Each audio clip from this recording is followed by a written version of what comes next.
Dragon Age. Here are my thoughts. Welcome back to the channel. This is TK Gaming, and obviously I'm only one part of TK Gaming. I'd like to give you my thoughts on Dragon Age. I normally like to script my videos so that I'm not waffling or just going off on a bit of a tangent, but I really just wanted to sit in front of the camera and talk to you and just give you my honest opinion on what I think it is. Craig might make another video where he absolutely praises it, but for me, overall, so far I'm disappointed. I've played, I'm probably about two and a half hours in, and it doesn't feel like a Dragon Age game to me. Now, I know this sounds probably weird because in the comments over the past few weeks, I was defending their stance about the decisions. I was saying, look, give it a go. I'm sure it's going to be fine. But from what I've played so far I'm enjoying the game. Don't get me wrong. It is a good game. It's a very, very pretty game. I'm enjoying the conversations, but it just doesn't feel like Dragon Age, if I'm honest. Now, I purposely stayed away from watching any reviews because I didn't want my opinions to be tainted, to use a right pun, by anybody else's opinions. I wanted to go in there fresh. I don't want to see any spoilers or anything like that. I wanted to experience the story for myself. And the feeling I am getting at the moment from it is it's like the Andromeda from it's like what Andromeda is to Mass Effect trilogy. This feels like what it should be to the Dragon Age series, almost like an Inquisition 1.5 sort of thing.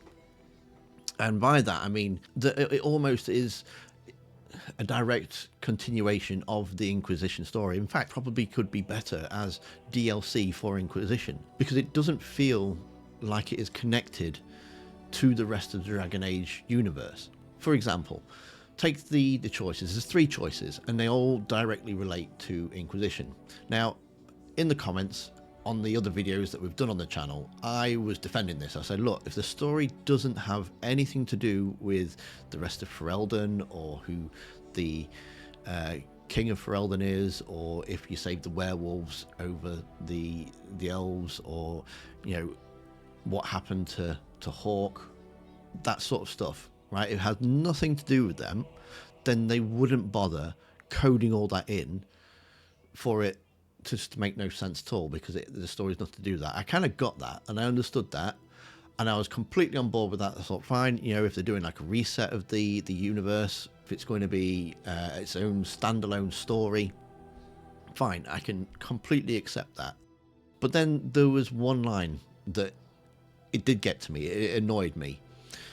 And you're speaking to Varric, and he says to you, when he's talking about building his team and is going after Solus, and he says to you, the actual words he says to you is, hey, one last thing before you go.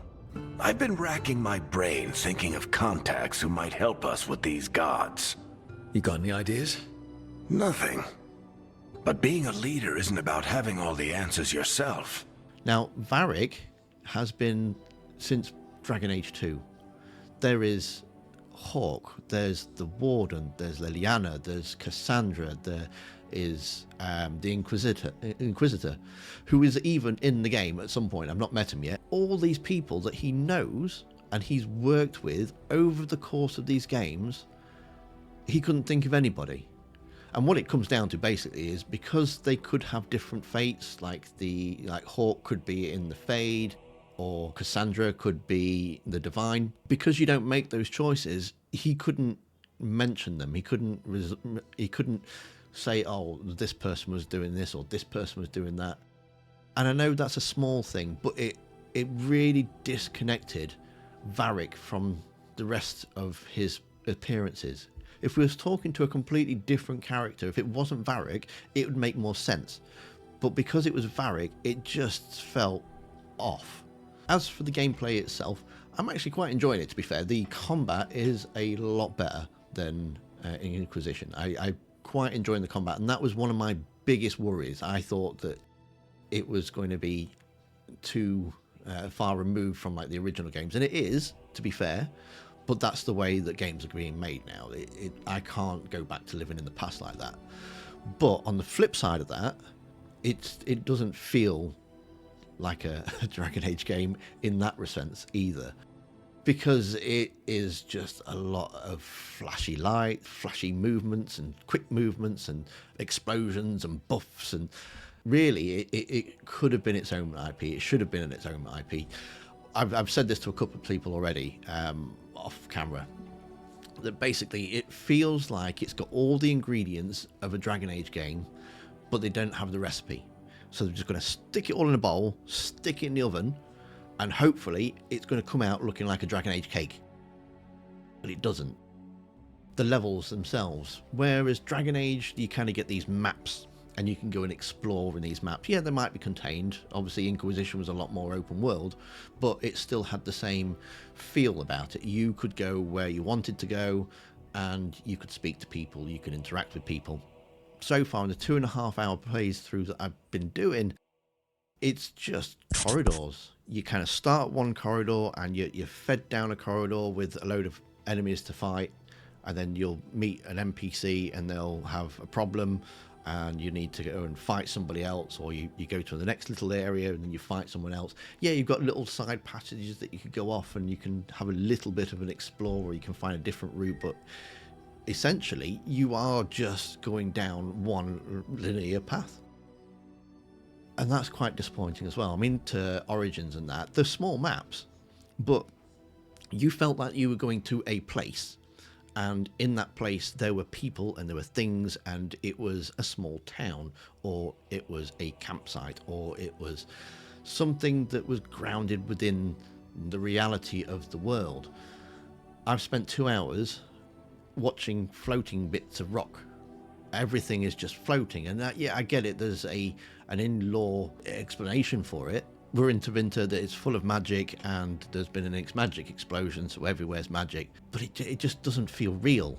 If that makes sense. It doesn't feel like it's in the same world as Dragon Age. But and going back to see, this is why I script things, because I'm going all over the place, but going back to like the little details and stuff, they've lifted like the conversation wheel straight out of Dragon Age 2, which is quite nice. You've got sarcastic comments or angry comments. I haven't seen the way they did it in Dragon Age 2 is where they stack it. I'm hoping to see that. In Dragon Age 2, what they did was it calculated how many times you went down a particular route. So if you were the sarcastic one, every time you got an option to say sarcastic, and then it kind of stacked on top. When it got to a cutscene where you didn't actually speak, it used that information to give a sarcastic response. So it kind of fitted well. Your character had a consistent personality throughout the game, which was genius, absolutely genius. So I haven't seen that yet, but I'm hoping that they're going to have that same principle in it. So these are my initial impressions. I haven't finished the game yet. I've met Morrigan. Again, it just felt like she was just there to just to pop up and say hello. I mean, hopefully she's got a bigger part a bit later on. She didn't sound like Morrigan. I've been playing Origins, the past few weeks. Yes, I get it. That's what, like 20 years old by now, almost. Yeah, she didn't. I actually had to look up to see if it was a different voice actor, and it's not. It is actually the same voice actor. She sounds a lot more like Flemeth. That makes a bit more sense. It was a bit disjointing. It didn't quite sound like Morrigan that we know and love, but I can't argue. It's the same person. It's the same voice actor, and yeah, I suppose that is just the way it happens when you get a bit older, that your voice changes a bit. So, full of questions, are you? I assume you were actually asking whether Flemeth herself gave birth to me. They will not rest until you are on your knees, fearful, cowering, helpless in the face of such power. So anyway, those were my initial impressions. Let me know if you played it, if you tried it, if you're going to try it. Let me know down in the comments what you thought. I mean, I could be completely wrong. Like I say, I am enjoying the game. I'm enjoying the combat. I'm enjoying the story for what it is at the moment. It doesn't feel like it's Dragon Age 4. It feels like it should be, a 20-hour DLC in the same vein as a Witcher DLC, where you've got pretty much another game, but it is connected to Inquisition, rather it being a separate Dragon Age story, which is a shame, really, because we've waited so long, and I was willing to give it a good crack, and I will complete it, and I'll probably give you another review at the end of it of my overall impressions. But for now, is Tim signing out.